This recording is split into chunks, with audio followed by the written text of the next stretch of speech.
McLovin, what kind of poll question do you have for me? Well, we haven't brought up the Baseball Hall of Fame, but I already put up a Baseball Hall of Fame. All right.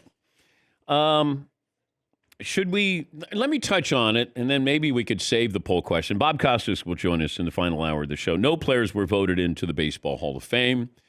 We thought maybe there was a chance that Curt Schilling would get the required 75% of the votes. He did not. He got 71%. Bonds and Clemens still on the outside looking in. Scott Rowland is the guy to keep an eye on. I think he's the next guy to get into the Hall of Fame. Omar Vizquel is up there. I think Todd Helton's eventually going to get in, but I don't think that Bonds and Clemens and Curt Schilling are going to make it next year in their final year. And the controversy with this is that Curt Schilling has said, take me off the ballot. And I understand why he says this. You may not agree with, his politics, what he has said since he retired, but he's probably, just saying, look, let's not go through the mockery here. I'm not getting in. It's okay. Take me off, and I'll put my fate in the hands of the Veterans Committee, where I have players who are going to assess what I did. But I don't know if that really matters, because it still comes down to, unless he thinks the players might be a little bit more lenient with some of the things that Curt Schilling has posted or believes in, but should those matter? I mean, that's really what it comes down to. How much does it matter who you really are? Non-baseball stuff, post-baseball stuff. Because Curt Schilling, when he played, was charitable, loves the history of the game. There was no social media, though. That's really the key, because, Curt earned the nickname Red Light Curt, because if the red light on the camera was on, he was talking. But he was cooperative with the media, and he was great with 3 different franchises. The Phillies, people forget about. Arizona, and certainly what he did in Boston. I don't vote. It's hard. I wouldn't want to vote, because now it's different. You just don't look at a ball player and go, he's a Hall of Famer, he's not. Now you have to go, did he use steroids? When did he use steroids? Like A-Rod. A-Rod got busted not once but twice, who should not even be on the ballot. You get busted twice? Now we can go, hey, no, there was no testing with Bonds and Clemens. Big Poppy, his name was on the Mitchell report. Okay. A-Rod tested positive. So there's no doubt with that. I feel like A-Rod's, probably getting into the Hall of Fame at some point. A-Rod has had a very good year since he retired. A very good 5 years since he retired. He's on TV with Shark Tank, Sunday Night Baseball. He's at the inauguration with J-Lo. Everything's great. Somehow, he's making up ground on Derek Jeter. But is he a Hall of Famer? No, he's not. Bonds and Clemens, if you want to go, well, Bonds was a Hall of Famer before he started cheating. All right, I don't buy into that. It's not half a career. Roger Clemens wasn't going to the Hall of Fame after his Red Sox career. He was not. But if you want to put him in, put him in. Like it's a museum. If you want to put their history in there, it gets to the point where every year at this time, I dread coming into work to talk about it. Because we don't talk about the joy of the Hall of Fame. It's about those who didn't get in, and everybody's got an opinion on this.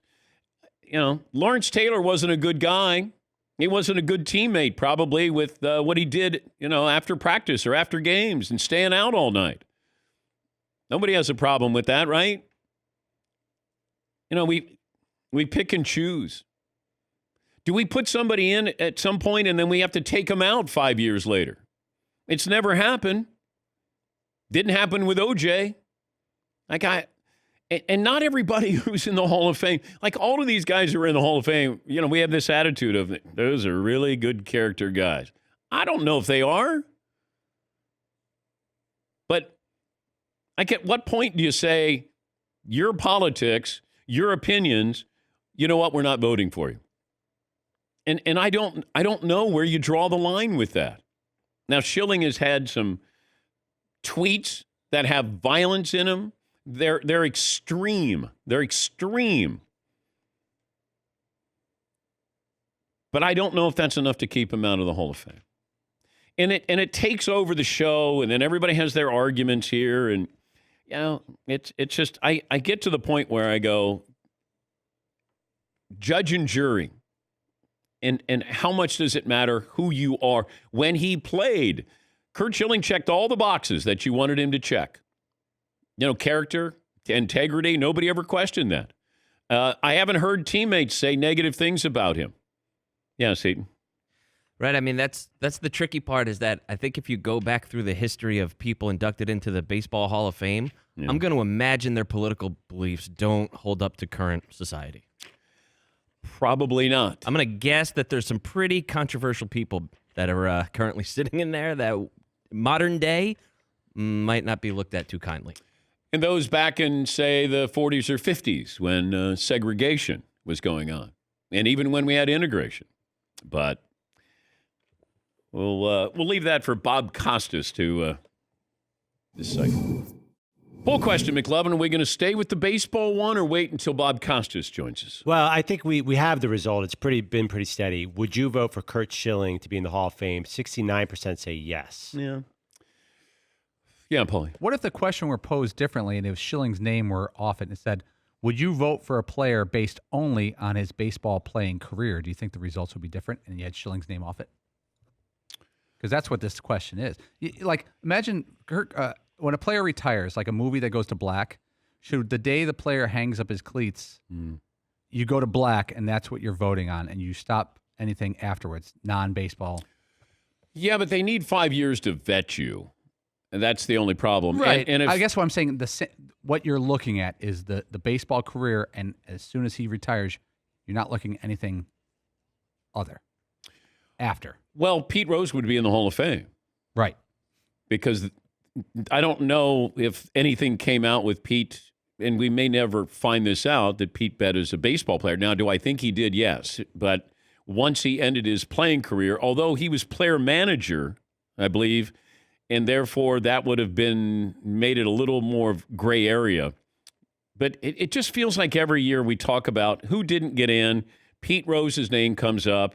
The steroid guys' names come up. And then we don't have anybody who got inducted this year. Yeah, Fritzy. Well, like you've said many times, though, it's a museum. You honor him for his on-field accomplishments, and then if you want to put a little something somewhere under the bust that explains some of the questionable behaviors or things that you feel like you need to include, so that when people for generations really understand who this person is, then that's another story. But that wouldn't be applicable to Schilling because this has no baseball baggage.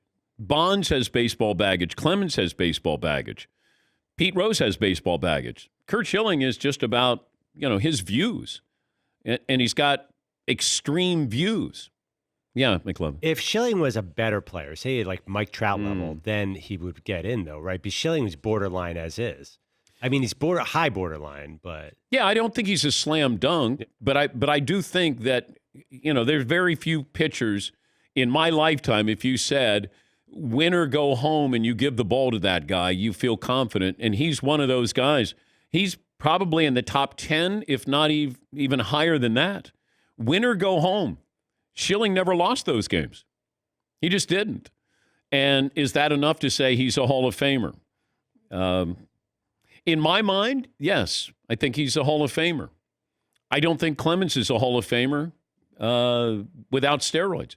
Bonds, you could say, was a Hall of Famer before he started using. Okay. But then does a Hall of Famer use steroids? I mean, then it comes down to that as well. It just, I grew up loving the game, but I don't look at the game the way I once did. And, not that this is a boo-hoo moment, but we don't celebrate baseball. We just don't. The way we used to, we don't celebrate it. Yeah, Paul. Some people that vote for for Bonds and Clemens make the case. I've heard a few different people, both on MLB Network and other places. Baseball allowed steroids in the game and delayed testing as long as they could, and they reaped the benefits, the financial benefits of Bonds and McGuire and Sosa for years. So let them eat it. Let them. No, that's the Players Association. I can say with full disclosure, I had conversations with Bud Selig, And I said, look, you look bad here. And he said, I can't do anything with the Players Association. The Players Association was so strong with Donald Fear. He said, that's why he implemented drug testing in the minor leagues. He couldn't do it in the major leagues. They wouldn't allow it to happen. And I said, does Donald Fear know what he's doing? That while he's making money for his clients or, the players in his union, we're also casting a skeptical eye to everything that they do. So it was all under suspicion. But look at the money that was made due to steroids. And did baseball celebrate McGwire and Sosa? They had no other choice. Like, you can't turn your back and go, we think they're cheating. We can't get testing. Do these owners, did they look the other way? Absolutely. But I know the commissioner, and I had conversations with him. I mean, let's go back to when I talked to the commissioner, and he said, I throw my hands up. I don't, and I'm giving you guys behind-the-scenes conversations, and he probably would not be pleased that I'm telling you this. But he said, look, I don't know what else I can do. And I said, well, if you want to find out what's going on, bring in the clubhouse attendants. And that's what he did.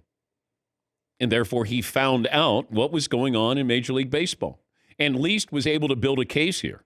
And that's how they got in front of Congress, because you had to build a case to do it. But the Players Association wouldn't allow this to happen, because look at all the money that was made, because they were basing their numbers off a previous generation or generation prior to that and say, this guy hit this, my guy hit this, and therefore they could ask for more money. I mean, look at Bonds made $20 million, and he didn't make anywhere near that when he was with Pittsburgh. Yeah, Paulie. Bonds made more money in the last 5 seasons of his career than he made in the previous 15. Yeah. But, hey, look, baseball created this. The Players Association. Remember 95% were clean? Remember that nonsense? Hey, 95%. And I said, well, why would you let 5% dictate what's going on in baseball? And it was all nonsense. But, look, you want to put Curt Schilling in? Put him in. Bonds, Clemens, put him in. It's for you. It's you, the audience. You want to go see it? You want him in? Then fine. Speak up. Let baseball know. But I stopped caring about, where I'm going to go. I don't know. Did that guy use? How long did he use? Well, all right. I just wanted to watch baseball, enjoy baseball, instead of going, man, that was an opposite field home run for a second baseman who weighs 180 pounds. I never, like Joe Morgan. I grew up watching Joe Morgan with a Big Red Machine. Never once did I go, Joe's got 27 home runs. I wonder if he's juicing. Like, never. Just didn't. Johnny Bench. He had 40 home runs. I never went, I think Johnny's juicing there. And then it got to the point where if I didn't think it, it was rare, where I go, I wonder about that guy. Oh, he's wearing baggy uniforms. Oh, they're wearing really tight uniforms. Like, man, it just became CSI MLB, and I just got tired of it. It's a shame, because I love the game so much, and so much of my life was built around going to baseball games, watching baseball games.